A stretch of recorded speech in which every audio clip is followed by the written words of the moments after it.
Welcome to the, what is it now, fourth edition with Meister Proper. What?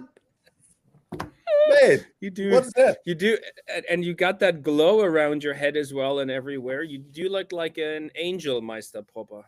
And of course, So my cleaned white super dry t-shirt. I got the kimono on today. I promised.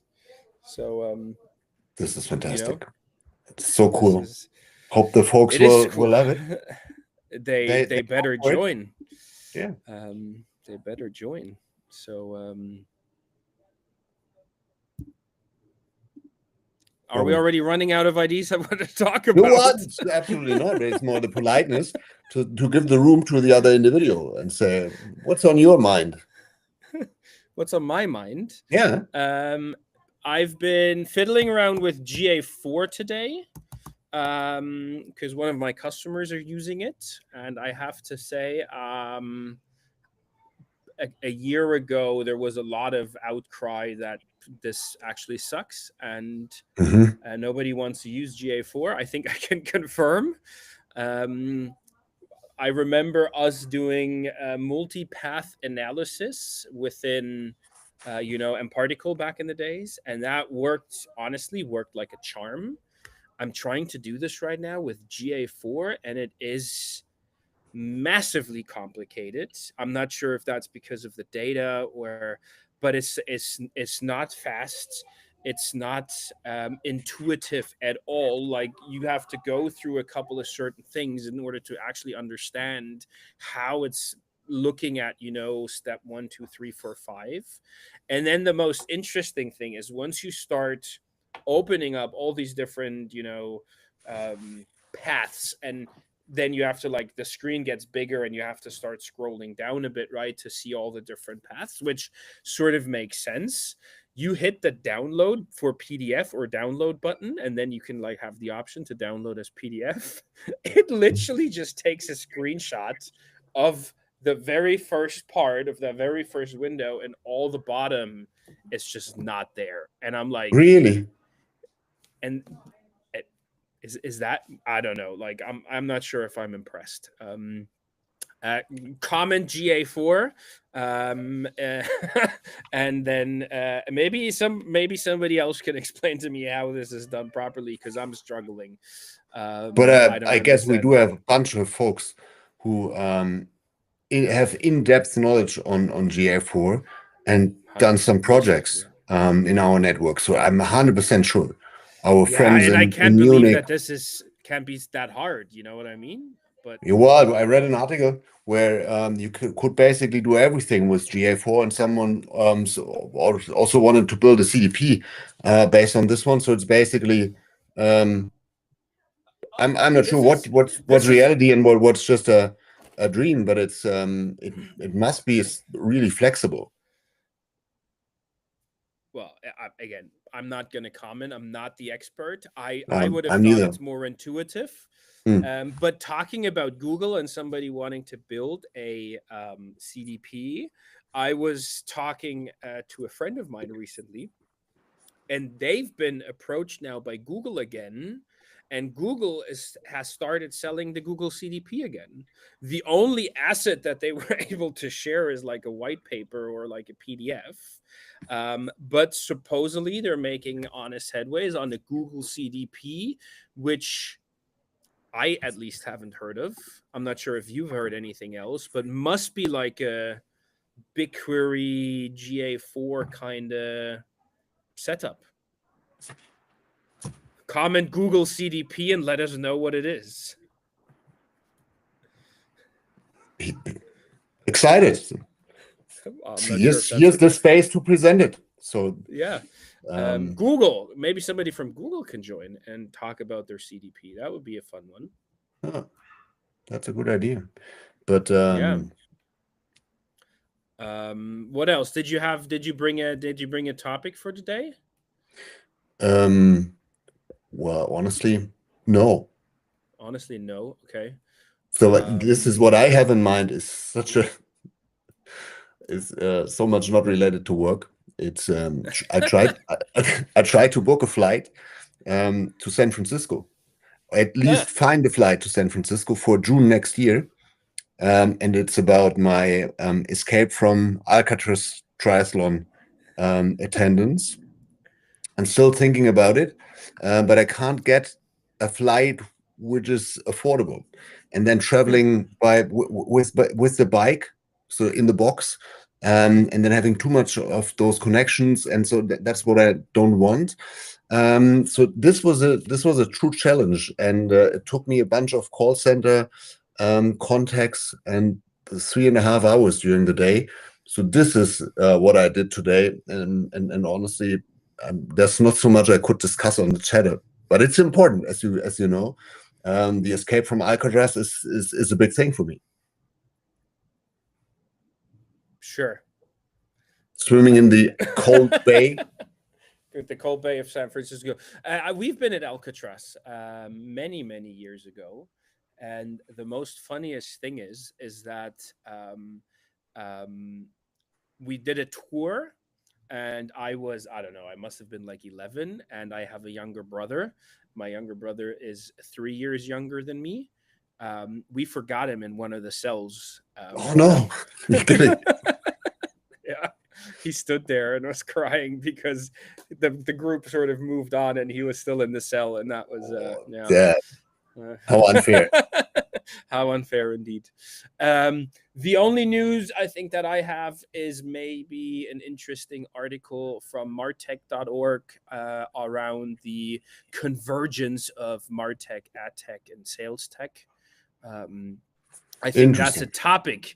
topic on its own, but something I felt always when back in the days with Telium, and of course you've had your DMPs, but what could the role of a CDP, which was sort of Martech focused, right, not Mhm, ad tech focused, mhm. what role does that play in sort of the whole ad tech world, considering first party data, and how can you utilize this technology on scale for publishers? I thought that was always an interesting one. So, Mhm. yeah, great article to read through. I think we're definitely seeing a convergence. Do Um, me a favor and put it in the comments so I can read it I'll as do, well. I'll do that. That's a very good shout out. Now, at least someone's commenting. At least some exactly. Mm. Comment Martech. Okay, should we? Hey, We got listen, 8 minutes. Eh? yeah, we should. So we wanted to have a look at, we spoke about knowledge graph and some examples. Come on, five Yes. minutes and one, just one. 5 minutes in one. Let's do travel maybe. Let's go for Let's travel. let's go for travel. So I'll start sharing my screen again. This worked like a charm yesterday. So we have a partner right now who we do this with, and this partner is called Flurry.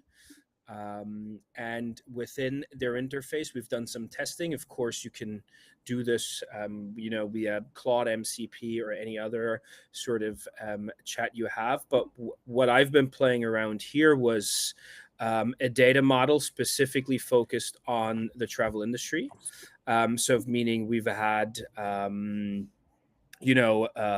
from campaign data to OTA data to the different, potentially hotels or whatever sort of, the that travel cut Do me a client favor, my friend. company.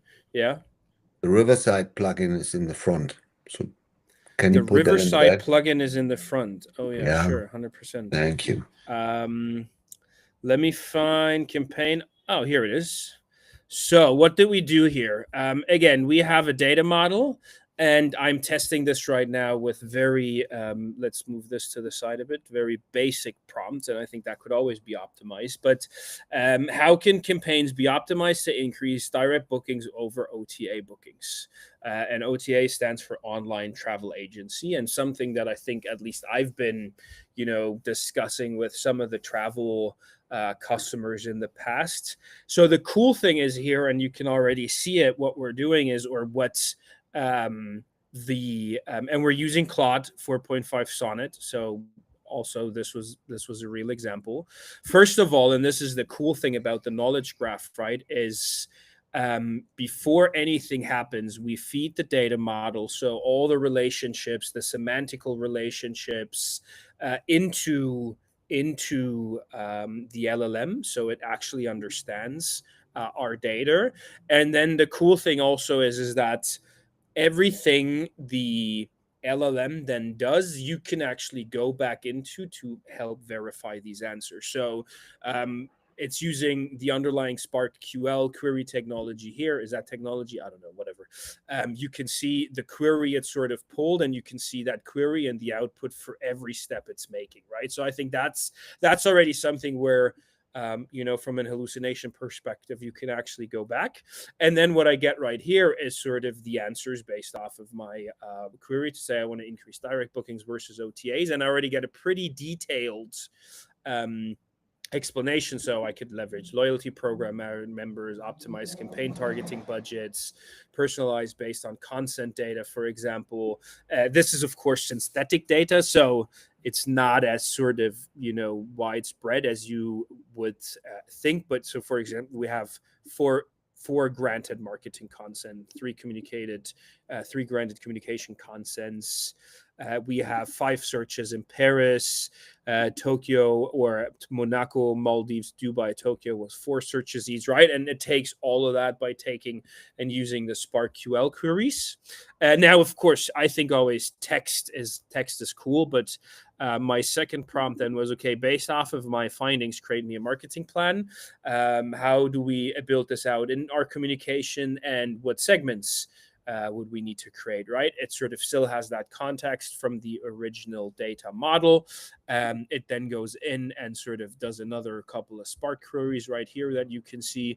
And now I get a comprehensive marketing plan to optimize my direct bookings over OTA. And I get like customer segmentation framework, VIP, elite circle, right?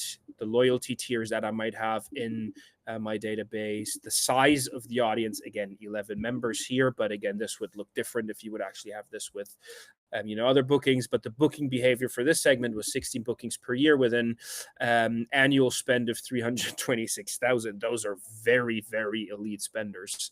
But this gives, I think, a lot of great insights already, especially on the characteristics, on the different channels, messaging, all again from our data model. And then I sort of went ahead, because we're running out of time, and I wanted this to become become a dashboard.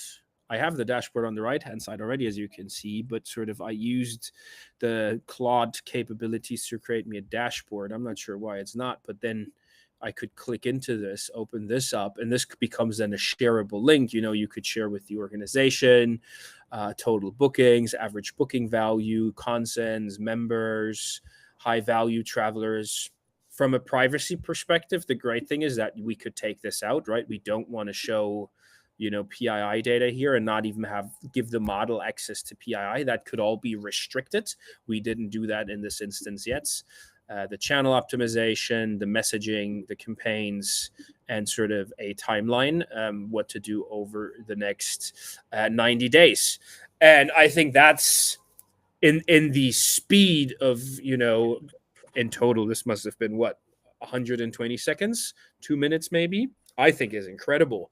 And now if you think bigger picture, and again, I think we mentioned MCP yesterday, hook your CDP MCP on top of this, and now start building these out via AI. That's amazing. If you have a creative, like a Braze, a MoEngage, an AMP, whatever, start figuring out creative strategies from sort of these insights and feed it back into their models, into their APIs, etc. I think this is, once you have these capabilities and you think about this, it becomes a very operational, efficient process. It is, if you want more examples, we have more examples. We have examples. See, but I've played around like traveler segments for auxiliary products. This is also a big one in the travel, especially. Don't share too much, my friend. So airline industry. Sorry. Okay. Yeah, I'll go back. The examples